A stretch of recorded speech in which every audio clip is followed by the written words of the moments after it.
అనేక గ్రామ పంచాయతీల్లో కూడా బాదుడే కార్యక్రమం నిర్వహించడం జరిగింది. ప్రతి గ్రామ పంచాయతీలో కూడా ఇదే విధంగా స్పందన రావడం చూస్తుంటే చాలా సంతోషంగా ఉంది.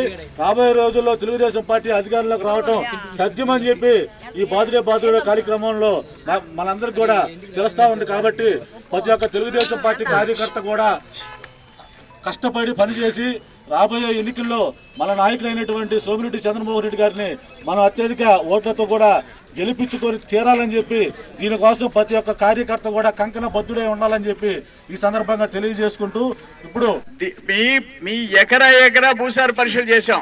దాని లోపాలుంటే వాటికి జిప్సం, బోరాన్, జింకు అన్నీ ఉచితంగా ఇచ్చే పరిస్థితి ఇచ్చాం. మొదట 50% సబ్సిడీ ఉంటే ఫ్రీగా ఇచ్చాం. ఈరోజు ఇస్తున్నారా? మిమ్మల్ని మీ భూసార పరీక్షలు చేస్తున్నారా? మీకు ఉచితంగా ఇస్తున్నారా? లేదు. మైక్రో ఇరిగేషన్ చేస్తున్నారా? లేదు. అంటే డ్రిప్, స్ప్రింక్లర్స్, బిందు తింపుల సేద్యం లేదు. మెకనైజేషన్, యాంత్రీకరణ, ఒక స్ప్రేయర్ దగ్గర నుంచి, పట్ట దగ్గర నుంచి, రోటివేటర్ దగ్గర నుంచి, ఇంజిన్ దగ్గర నుంచి, ఆయిల్ ఇంజిన్, కరెంటు మోటార్లు ఎవరికైనా ఇస్తున్నారా?